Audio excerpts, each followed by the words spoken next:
Good morning, everybody. How's everybody doing today? See, we've got a few shuffling in on LinkedIn. Welcome to the Coffee Table Talks. Today, we are going to be talking with Mike from Fort Knox, which is part of the I was super inspired to do the title for this one, too, because I think I was talking to some of your team in the beginning of our building of this beautiful friendship. And I was like, is that a play on Fort Knox? Is that what that is? And they were like, me. I was like, that's it. That's it. We're locking the cloud tighter than Fort Knox. That's what we're doing today. So welcome in, guys. Grab a cup, circle up. Thank you, Mike, for coming and hanging out with us this morning. We're sure glad to have you. Thanks for having us. Yeah, super excited. And as always, for those who don't know, this is Will. I'm Rachel. We do stuff and talk about stuff. It's going to be fun. So, Mike, can you give us kind of a quick, I don't know, 3 or 4 sentences about Fort Knox and what the passion and what the go-to, what the mission is? Yeah, we're focused on cloud infrastructure. So those customers that are building out infrastructure and compute within AWS or Azure or Google Cloud or even with VMware, as people are kind of moving some of that to the cloud as well. So really hybrid cloud, multi-cloud, and helping customers understand how they assign access and how they assign permissions. So every one of those environments has tens of thousands of permissions and a plethora of different types of resources and services, and changing daily. So as an organization tries to determine, where do I go to manage all of that, that's essentially what we provide is visibility, automation and remediation, and insights into monitoring and detection. That's awesome. And that's something, especially this day and age, right? Everybody's a target. Guess what? Yeah. That's very cool. Yeah. Well, yeah. As we were talking about earlier, right? With students, just trying to teach them how much things have changed with layers of abstraction, right? From you have the concept of your computer, and most folks on here have your concept of your computer, and then you take that and you turn that into a virtual machine, and then you can start moving that between physical boxes, and then you can put that in the cloud, and it gets just more complex very quickly. So what you're dealing with and what you're bringing to the table is incredible, because that's a lot of complexity that's taking place today. Yeah, it is. I mean, every environment, every customer that we work with, it's growing like a carbon life form, right? I mean, people are building stacks, tearing them down, and leaving behind a lot of permissions and roles and resources and S3 buckets and blobs and containers, right? So, there's a lot of activity happening at a pace we've never seen before. I mean, dating myself, back when I worked at back in the Indies, we would have different teams that would build out the servers or the network or the database or load the operating system. Now that's all in the hands of a developer many times, who can spin up that type of stack, but now virtualized in a matter of minutes instead of weeks. So the pace at which we're moving, combined with that complexity, as you mentioned, really kind of makes this almost like the perfect storm today to try to figure out, how do I manage all of this? Oh, absolutely. So, coming from data center background, some of the biggest difficulties and holes, right, is just things that have been overlooked, things that you're moving too hard, too fast, complexities that are building dramatically, or applications that require having older infrastructure, legacy elements sticking around, taking place. Do you find those same problems developing into the cloud? Yeah, we do. And it's sort of the genesis behind the approach that we take. And, when we think about, all of that complexity, and we start to think about, how do I stay on top of this? How do I identify all of that? It's more than just kind of taking a look at a point in time, your security hygiene in the cloud, but rather looking at the ongoing activity as well. And there's a lot of different ways to look at activity, but how we look at it is, who's doing what, where, and when. And a lot of that stems from the logs and pulling out permissions. What permissions and tasks are people performing or using? And from that, we gel that together with your security hygiene, your security posture, combined with that activity to really help you determine and define, how can I use that to improve the security hygiene in my environment? What we mean by that is there's a lot of things that do get left behind, right? Resources that become stale and identities that become inactive as people leave an organization or move on to a different project, or a consultant that is no longer performing certain tasks, or an individual even just assigned to a different project. So those permissions, become very, very fluid, and by leveraging activity can allow you to kind of get to what people are talking a lot about today, which is zero trust, and one of the key pillars being least privileges, and really building out a more formalized process by which you manage those permissions and really get away from, well, just in case you might need those permissions, I'll kind of give you access to everything. Now is a much more practical and calculated approach by which you can take to manage that. Very cool. Yeah, and that probably increases the whole development difficulties dramatically, taking longer to bring stuff into play, because if you have to be very careful about permissions, that you have to make sure everything is working correctly. That takes a longer time, which a lot of folks probably want to cut corners on, would be my guess. Yeah. And so it's sort of a balancing act, of trying to not provide over permissioned access to, these cloud environments, but balance that with, well, how do I request access?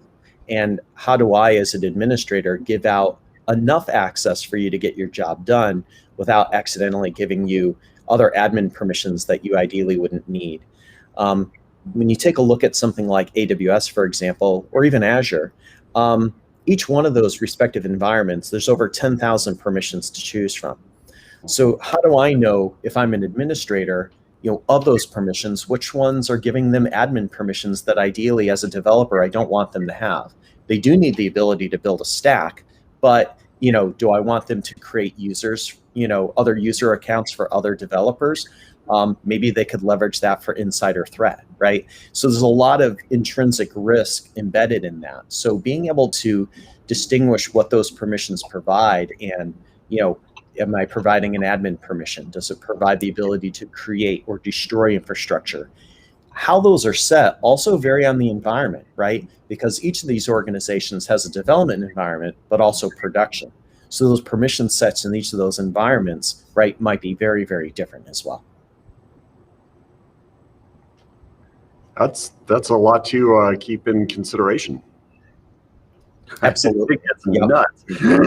Yeah. And there's sort of that, from a, kind of an ethical hacker standpoint too, and thinking about red team and blue team, is really also thinking about how can I be proactive about this, but also reactive as well, So from a proactive standpoint, you can kind of, pursue least privileges and get rid of a lot of permissions that people, by looking at activity, you determine are not actually using. So if I remove those permissions, I'm not going to break anything, right? They're not using those permissions. But then in addition, from a almost a cloud IDS standpoint, monitoring and detection, how do I determine when something nefarious is going on? So there's new ways in which you can kind of leverage machine learning to do that, right? We're kind of at a new inflection point where ML is, available in a mass way. So by applying, okay, these are the permissions assigned. This is what I normally see Dave use. I'm going to monitor, and when I see a huge uptick in activity, like a whole new, group of permissions being used, or Dave now accessing 700 new resources, I want to get an alert. Like, that's a huge anomaly, might be an indicator of a compromise, right? Or just simply something massively suspicious. I want to be able to alert on that. And ML in that case really becomes your friend. I can baseline and all the activities people are normally performing in the cloud, but help distinguish when there's a huge uptick in activity that's very abnormal. Yeah, watching the energy of it all is definitely a big element today. Mm-hmm. So, Mike, I know you've done a whole lot of presentations in the past. I like that you have your DEF CON one up as your banner for LinkedIn. Oh, yeah. That's very awesome. I was like, look how cool Mike is. I can't even sit here. He doesn't find out what a not cool person I am. But are you going to be doing any more presenting this year, or are there any conferences you're excited for 2021? Yep, absolutely. I mean, DEF CON is coming up this summer, and in addition to the main conference, if you're not too familiar with DEF CON or Black Hat for that matter, it happens every year, in Las Vegas around the end of July, beginning of August.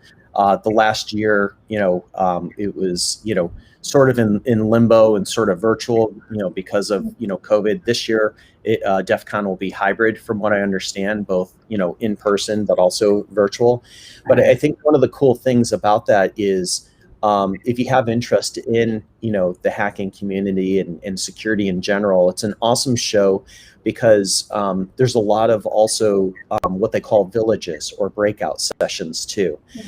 So if you have certain topic areas that you're interested in, whether they be cloud or IoT or industrial control systems or blue team, red team, there are various villages for that. So you can kind of, learn more, go and see like mini presentations from many very cool experts in the industry from both sides of the coin, right? And just, there's just a wealth of information out there. They do YouTube a lot of those presentations too. So I know the ones I've done in the past and many others as well, you can find out there on YouTube. Yeah, I was watching through some of them. I was like, this is cool. Yeah. I was very excited to see that.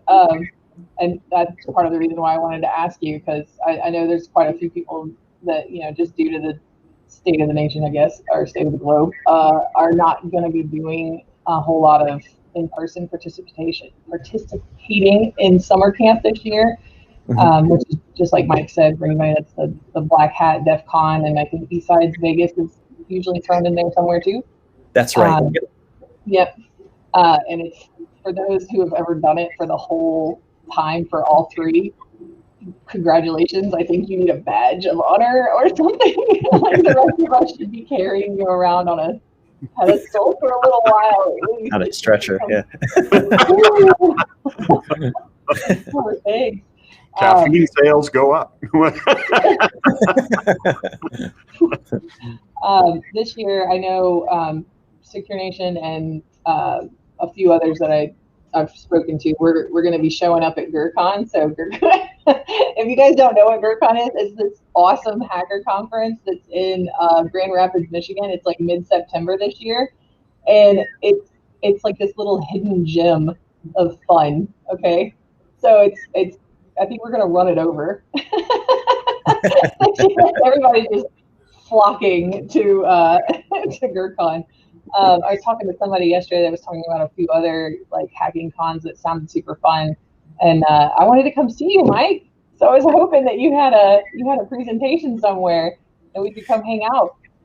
Yeah, I know at DEF CON, I've sent in a few abstracts for a few of the villages and DEF CON in general. So waiting to hear back on those. But yeah, there's so many other shows. I mean, you've got DerbyCon, you've got a lot of the InfoSec conferences too that are going on across ISSA, ISACA, ISC Squared, and all of those too. I thought DerbyCon was maybe the last time, right before COVID, right? Was the last year for DerbyCon? Yeah, I think they normally have it around the September timeframe. Yeah. So do you find yourself heavily a mentor at a lot of these things where you're sitting down and talking to people and educating? Sometimes. I think it's a lot more fun and relaxed and organic, where, we meet up with friends who know friends, right? And we'll, grab a beer, grab a coffee, sit down and talk about, various security topics and things. And, there's some brilliant people out there, right? And everybody's got, a lot of experience and from what they're doing day in and day out that, whether it's the local DC 404 group here in Atlanta, or a lot of these other groups where you may meet up at DEF CON or other places, provide the opportunity for people to start to embrace that knowledge, kind of find what their calling is, because within the cybersecurity community, I'm sure you would agree, is really starting to break out into many different types of disciplines, which I think is very, very cool, where you can go very deep in a particular area. I know for myself, I've gravitated to a few areas over the years, ranging from wireless security to IoT and now really deep on cloud security, of course, working at Fort Knox. So forward you that opportunity. I know I was just mentoring somebody yesterday while I was driving. Actually, I had some windshield time, and he was just getting started, figuring out like what certification he's going to pursue, and then furthermore, sources of information. And I said, hey, you can always pick up 2600 magazine, at your local bookstore too, which is kind of a good starting point to kind of immerse yourself within the hacker mindset and community. That's awesome. I'm gonna look. Anybody listening that knows somebody at DEF CON, put in a good word for Mike. Look, if you don't scoop him up, I'm gonna scoop him up and carry him around, and you get none of that love. I'm just saying, there's competition out there for Mike. It's gonna happen.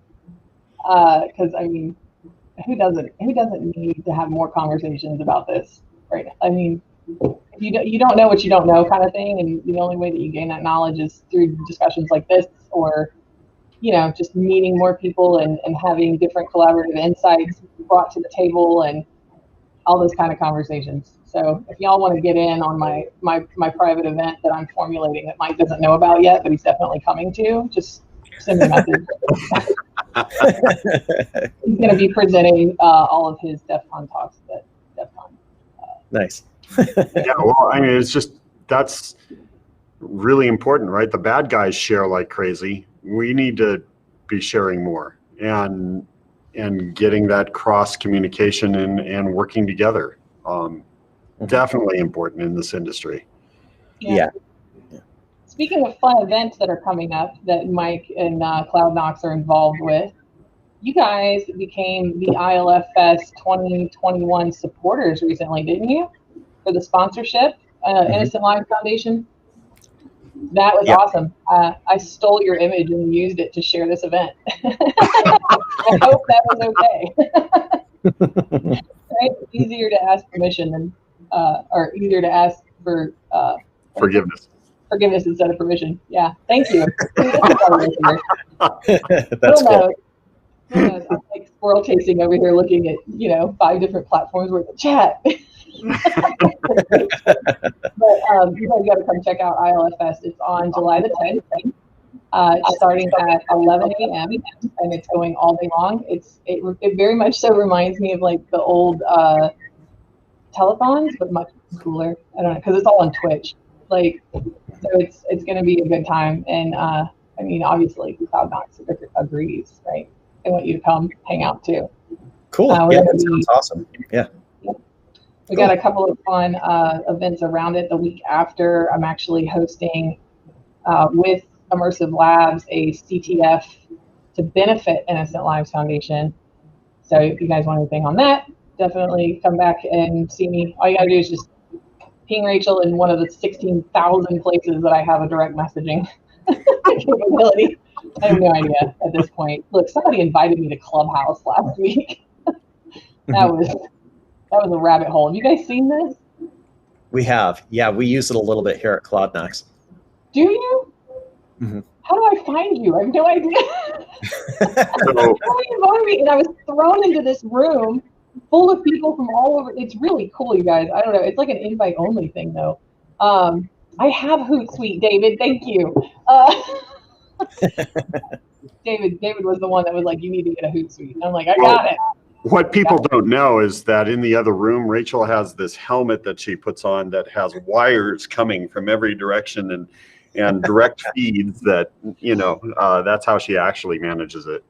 Look, that's you guys, awesome. I got to tell you, as a kid, as a teenager, I was super introverted. Introverted. I didn't speak to anybody. Shocker, right? But like as a little kid, I was so dangerous. Like there's like I know Shane and Mandy with the ILF. They're sitting right now in the chat in different places, and they're gonna cringe at this. But as a little kid, I used to go door to door to everybody in my neighborhood, and I knew everybody before my parents did. And often I would not be in my yard like I was supposed to be, and I would be at one of those neighbors' houses playing with their dog and like eating cookies. Like, I do not recommend that anyone do this. I'm just letting you know. But I know Shane and Mandy are like, ooh. So for more helpful tips on what not to do or allow your children to do, head to the ILF page at instantlife.foundation.org, and they will definitely. I'm like the poster child for don't do that. Like, so bad. But yeah, that's so I do the digital version of that now as my grown self adult. Because basically I knock on everybody's door and I'm like, do you have a dog I can play with and some cookies? Great. I'll just hang out here for a little while. I mean, it would be the easiest fish ever. All you'd have to do is send me a link to Oreos. I'm there. I don't know how you do it. My life is complex enough, and then to try and tap into all these, I wouldn't be able to do it. It's a lot of I have a lot of conversations that end up being like multi-layered things, right? Like I'm having this conversation for right, like Secure Nation is partnering with Cloud Knox, right? Cloud Knox is also supporting ILF Fest, which I am a huge proponent and big volunteering person for, right? And then I'm also scheming about how I'm going to get Mike to come do talks for my local ISACA chapter that I'm on the board of in regard. And like, see how that works? It all comes full circle, okay? All 100%. I just roll with it, man. I have no idea how I do things either. Probably through knowing awesome people like you and Mike is the biggest. And man, like, I came up with that demos for donations thing and I threw it to the ILF, and I was like, yeah, no, I totally got it. I don't need any help. Oh no, like last month I had to turn the whole program over. I was like, you guys, I cannot get my stuff together. Like, we need like a one pager, like all kinds of stuff. Help me. So now if Cloud Knox can pull that together and set all those permissions to, racial accounts and that kind of stuff to bring in that security, boy, that would be something. I need Cloud Knox to sponsor my life. Doesn't even have to be monetary. Just help me. It's super nuts. Well, yeah, I definitely do. I need some Cloud Knox in my life. So what? So take it on the other side. If you were to, you've got this nice red background. So if you wanted to take the red team aspect, what would be some of the general concepts or ideas for where you would head if you were to take over a company? Yeah, it's really interesting, right? Because teaching ethical hacking classes for many years, and my mindset does tend to be more red team than blue team. I'm definitely better at breaking things than I am building them. Case in point, I mean, going back to my childhood, right? I would build a model, and then I would take it outside and blow it up with firecrackers. So just one of those. Yeah. So I definitely have more of that red team aspect. So, but having said that, when thinking about, I always thinking about like, from that kind of even also paranoia perspective, like how could somebody actually get into this, right? And I know before we jumped into this coffee talk, we were kind of talking about other things, and one of the things that I did research around lately was the cyber kill chain, but in the context of the cloud, and what's similar in the cloud versus how we traditionally look at networks, and also what's different, and I think if we make note of the fact that, well, the pace at which we're moving in the cloud is faster than we have ever seen. The level of ability and what is provided to a developer is at a whole new scale, right? 10,000 permissions. How do I know what to give a developer? Developers are building stacks. Normally, traditionally, you would have a network team build the network, a different team build the server, another team build the database. Now developers have access to that entire stack.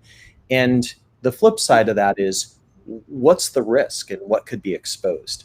So the Cloud Security Alliance recently, did a report, and, as we start to think beyond the perimeter or beyond the firewall, as we used to think about it, 20 years ago, is that we still find people exposing S3 buckets and exposing blobs and containers and EC2 instances and all of these misconfigurations. But if we take any note from the Cloud Security Alliance, it really all focuses around access and permissions.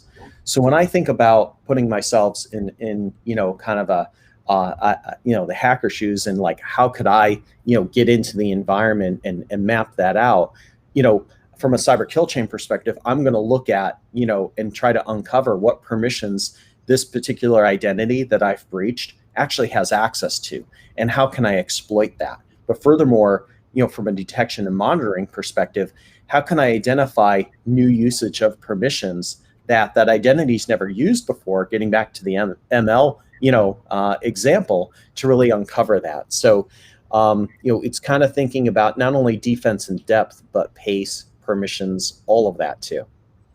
Well, also, like you mentioned, that it's now heavily in the hands of the developers. What used to be in those separate disciplines would go along with a very clear understanding of some of the very basic elements, things to look for, because they would have those specialties. And now if you take all that and put that under the umbrella and just say, okay, well, you connect this block with this block and everything's fine, isn't some of those key low-level elements starting to be missed? Yeah, and we refer to those as toxic permissions or toxic combinations of permissions, because, individually, I know what this permission provides and what that other permission provides. But if I bring together two services like that and I'm building out some infrastructure, what is the combination of those two permissions, right? If I have those 2 or 3 permissions, could I now, if I was an insider threat, do some level of privilege escalation or lateral movement? From a research perspective, Cloud Knox and just in general, is that's how we always kind of think about that, right? Is, it's great that you're looking at those permissions and what's been assigned, and that, or maybe you can somehow figure out some of those permissions give you admin level capability. Oh no. Oops. I was like, is it just me? No. I think we lost someone there for a moment. Did for a second. You know what, though? At least he didn't get paused on a silly face. That's true. That's a very good one to get paused on. It is. I'm very very excited about that, because I know I've been paused before where I'm like, oh yeah. Very difficult. Dang, he was making a good point too. Welcome to the digital age. I love it. Look, Shane, no. Hey, that's okay. He'll rejoin. It'll be all right. It'll just be us chickens for a second. It'll be okay. That's dangerous. Yeah. So, is it ever free reign? What are some of the questions we got going on here? We have some, and I would love for Mike to answer some of them. Look, if you guys want to come check out Cloud Knox and what they have to offer and maybe how they can help you or your team, and you also want to help out an awesome cause like Innocent Lives Foundation, go to the innocentlivesfoundation.org/D4D page and sign up through there, and the awesome staff at the ILF will be sure to get you connected up with that demo. Who knows? I might even be your master of ceremonies for that call. So more time with Rachel, right? Because who doesn't need that? Everybody needs more time with Rachel. Super fun. We've lost Mike. No, we didn't. There he is. Huh. Oh, hey guys. Sorry, I don't know what happened. I saw someone else go offline, but everything else was still operating. Then it looked like I went offline too. Sorry about that. Not a problem. You're fine. Look, we were holding on to some questions. We were keeping it warm for you. Where's the? There it is. There's one. Mandy had a statement with a question mark at the end. I saw that. Yeah. Yeah. No, I think this is a really good question when thinking about kind of the DevOps, DevSecOps, all of that, and kind of your cloud culture. So having that visibility into what's going on, where, when, how, who, all of that does create a lot of dangers in terms of permission levels. That's why we take a close look at that activity of who's doing what, where, and when, and then correlate that to aspects of, is this what we normally see that user performing? Do we also know if some of those permissions are kind of admin permissions? Because keeping track of all of that in the pace of the cloud is like almost impossible if you're doing it manually. So. Right. And then when you get down to the levels of applications and some of those connections, back when taking it back to the data center perspective, right? When you have a network team, when you have applications team, when you have all that now that are becoming very modularized, happening at that low level, how to keep track of that and keep visibility of that, beyond just permissions, but into what's actually happening with the applications and odd network traffic and things of that sort. That probably presents some real ugly challenges as well, right? Yeah, certainly. All those different layers. And, as we mentioned, some of the toxic combinations of not only the permissions, but the access, resources, all of that, at the pace at which things are going is, why, with our research and how we approach it is kind of leveraging machine learning to really baseline a lot of what's normal and help identify those huge upticks, those anomalies, those indicators of compromise or suspicious activity, because the evolution of what you're doing in the cloud is happening at such a fast pace. So that's where machine learning and automation as well really become your friends. So then how do you make this for folks that how do you make this affordable? It really comes down to really mapping it out to the size and complexity of your infrastructure based on your workloads. That may be what you're doing in terms of compute, and whether that compute is used on a regular basis or if it's more of a serverless function, right, where it's dormant a lot of the time, wakes up to perform a function, then goes dormant again. So a lot of that is leveraged to try to take an approach that's much more affordable for the size organization that embraces that. Yeah, it gets very challenging because all the different layers of everything is all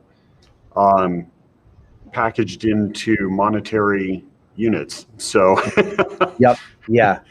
There's a plus side to it though also.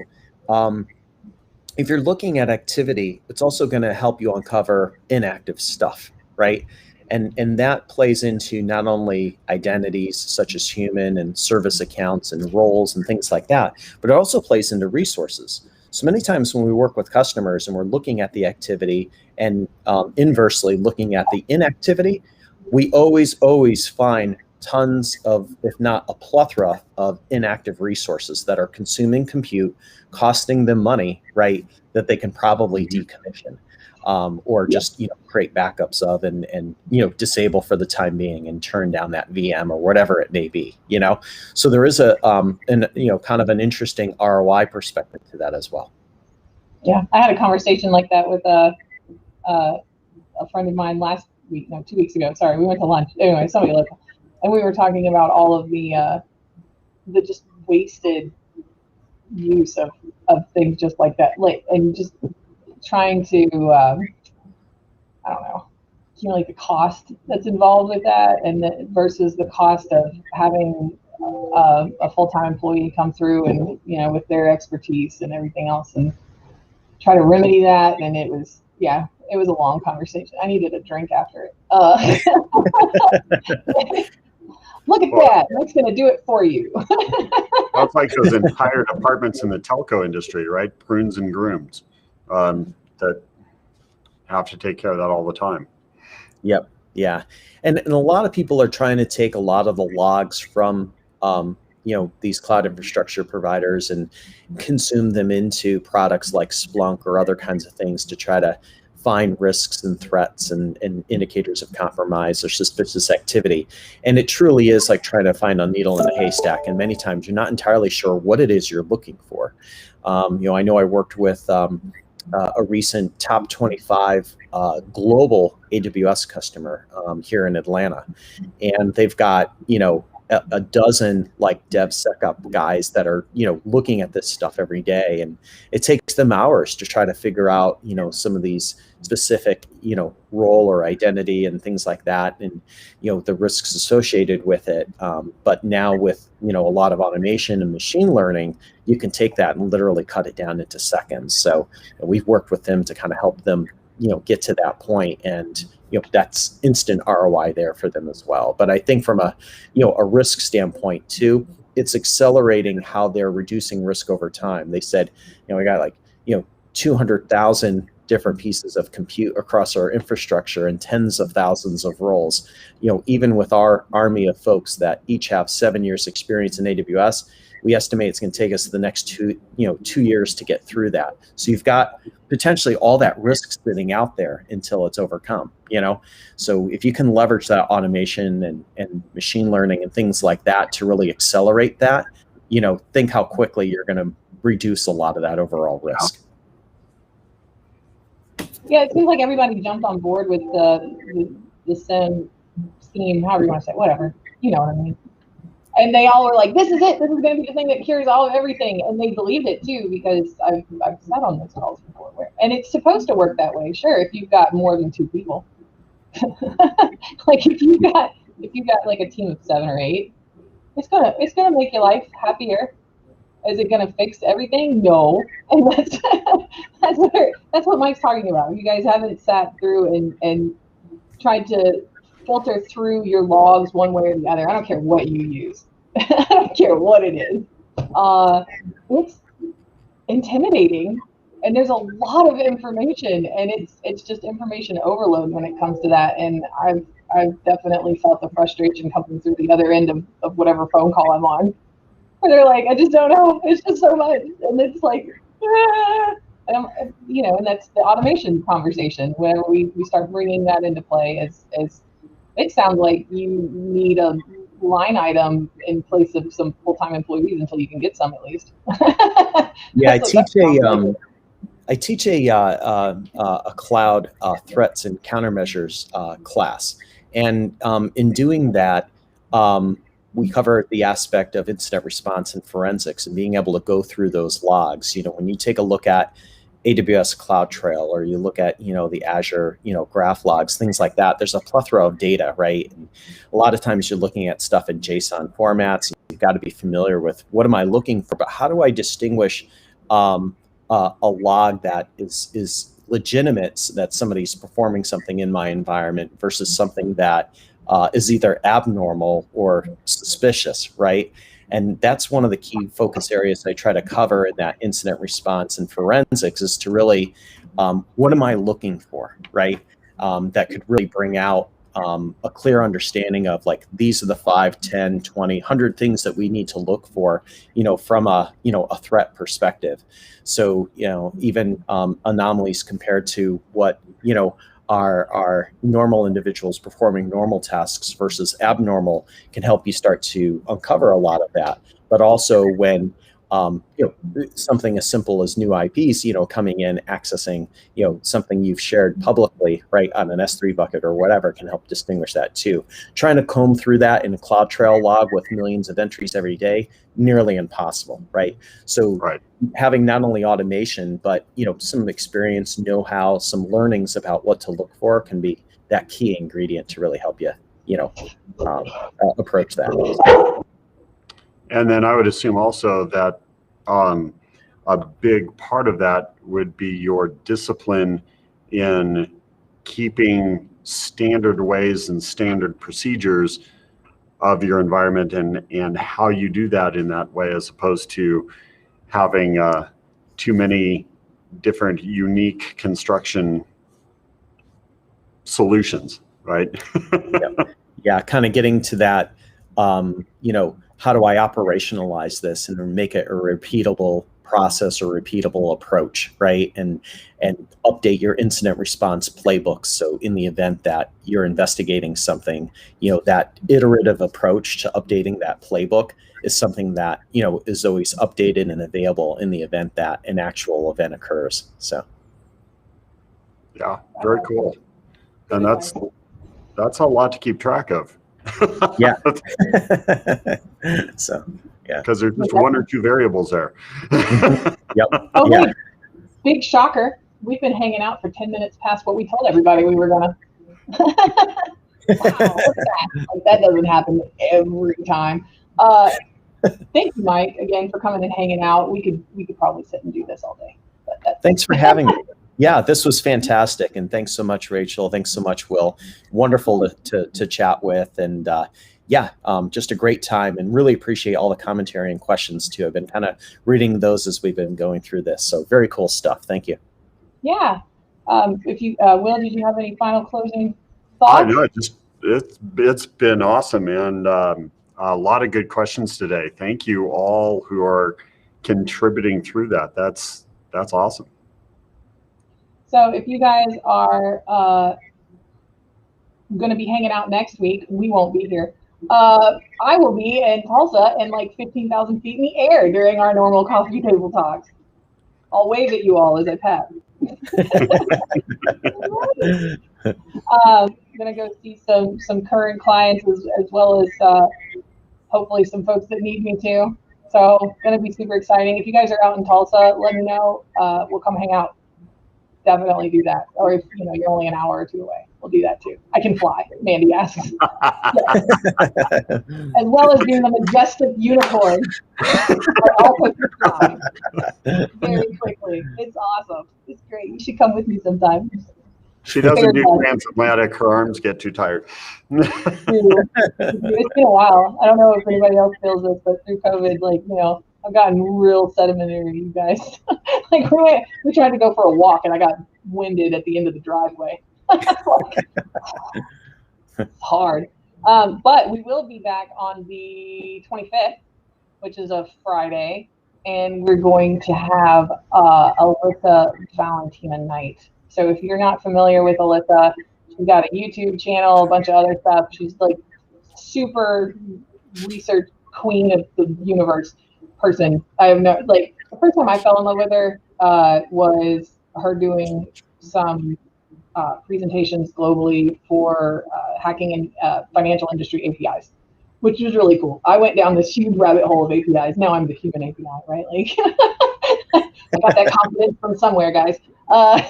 Anyway, she's going to be coming and hanging out. So you guys definitely come check that out. I'll be updating the events page today because I'm behind. That's normal. Go check out the ILF Fest, July 10th. Important date to remember. Mike is going to DEF CON. So go see Mike. You should do that too. And we will see you all in a couple of weeks. You guys have a wonderful weekend. We're going to miss you. Thanks, everyone. Have a great day. Take it easy, folks. Cheerio.